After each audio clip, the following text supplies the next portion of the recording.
Hello everyone, स्वागत है आपके अपने यूट्यूब चैनल वाइट सर पर। तो आज हम देखने के लिए जा रहे हैं क्लास 10वीं मैथ का एक्सरसाइज है 6.4 और इसमें देखने वाले क्वेश्चन नंबर 8 और क्वेश्चन नंबर 9 को। इससे पहले जितने भी क्वेश्चन 6 क्वेश्चन है जिसको हम लोग कंप्लीट कर चुके हैं, तो वहाँ पर जाकर प्लेलिस्ट में जाओ और वीडियो को चेक करो, वहाँ सोल्यूशन मिल जाएगा। देखो यहाँ पर क्वेश्चन क्या है इसके बारे में बात करेंगे।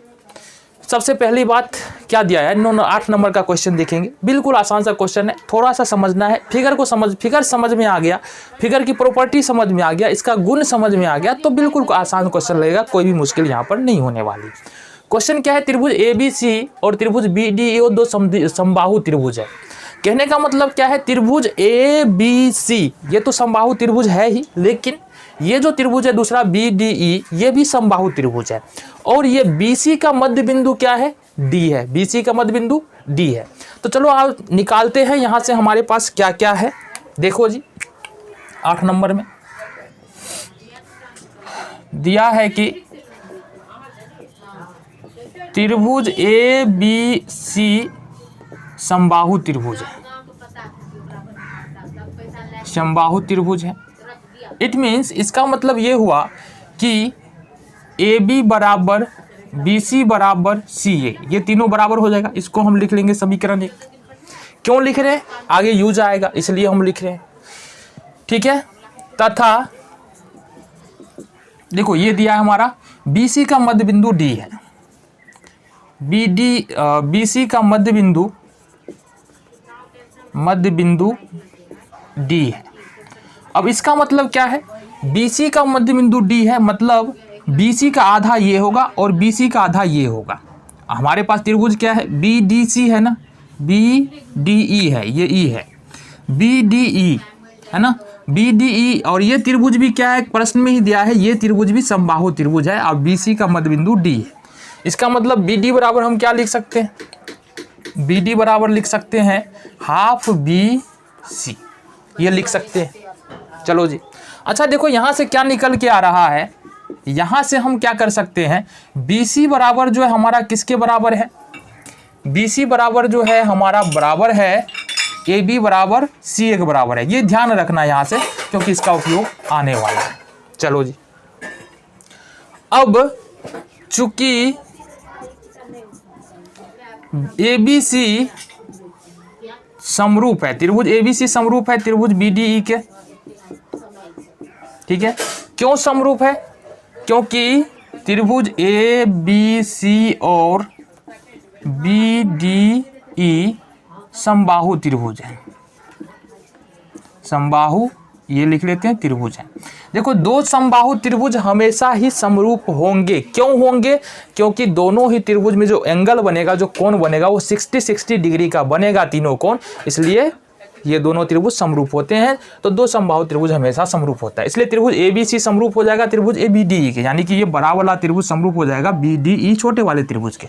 इतनी बात समझ में आ गया। चलो जी, अब ये जब समरूप हो गया ना तो हम क्या लिख सकते हैं, यह जब समरूप हो गया तो लिख सकते हैं एरिया ऑफ ट्रायंगल ABC बट्टे एरिया ऑफ ट्रायंगल BDE। ये लिख सकते हैं क्या चीज़, हम लिख सकते हैं AB बट्टे में BD, AB का स्क्वायर बट्टे में BD का स्क्वायर, साथ ही साथ हो जाएगा BC का स्क्वायर बट्टे में DE का स्क्वायर, ठीक है, ठीक है। इसके बाद हो जाएगा हमारा AB का स्क्वायर बट्टे में BE का स्क्वायर, BE का स्क्वायर, ये हो जाएगा।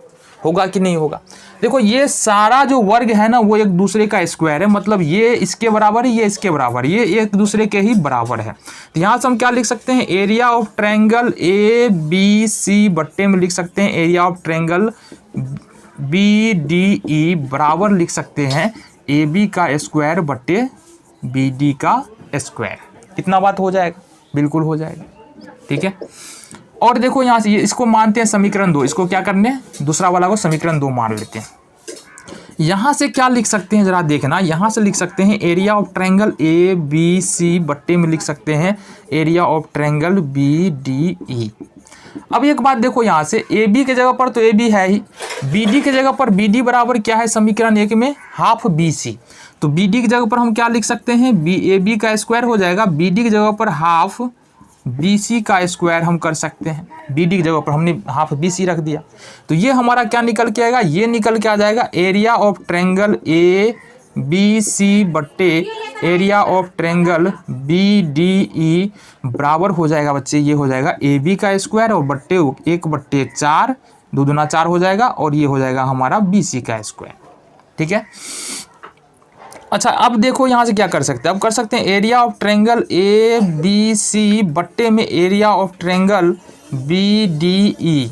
अब इसके बराबर क्या लिख सकते हैं, इसके बराबर लिख सकते हैं हम AB का स्क्वायर बट्टे 1/4 तो रहेगा, और BC के बदले में बताओ हम क्या लिख सकते हैं, BC के बदले में क्या AB लिखा जा सकता है, BC के बदले में AB, देखो AB के बराबर BC है, तो BC के बदले में AB लिखा जा सकता है, तो यहाँ पर BC के बदले में हम लिख देते हैं AB का स्क्वायर।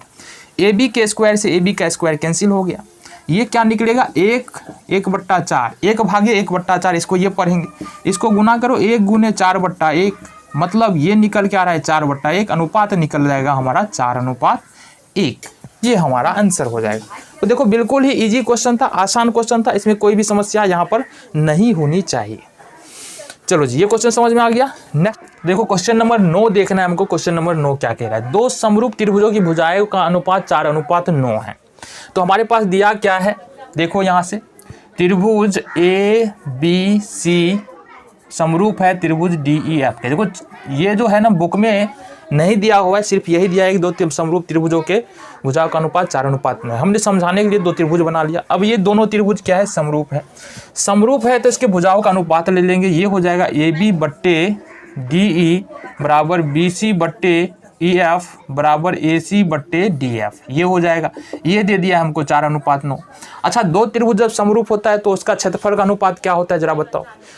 तो उसका क्षेत्रफल का अनुपात देख लो यहाँ से, एरिया ऑफ ट्रायंगल ABC बट्टे एरिया ऑफ ट्रायंगल DEF, ये हो जाएगा हमारा, किसी एक भुजा का अनुपात नगर या लिख लेते हैं पहले, AB का स्क्वायर बट्टे DE का स्क्वायर बराबर BC का स्क्वायर बट्टे EF का स्क्वायर बराबर AC का स्क्वायर बराबर DF का स्क्वायर। अब चूंकि इसका अनुपात कितना दिया है, 4:9 दिया है, तो लिख लेते हैं, कर देंगे 4 का स्क्वायर बट्टे 9 का स्क्वायर। यहाँ से होगा हमारा 4 चौके 16, 9 9 81, तो ये हमारे पास जो निकल के आएगा 16:81, ये अपना आंसर हो जाएगा। ठीक है, तो इस तरीके से यहाँ पर ये जो एक्सरसाइज है 6 दशमलव कितना 4 ना, ये होता है समाप्त। मिलते हैं नेक्स्ट वीडियो में।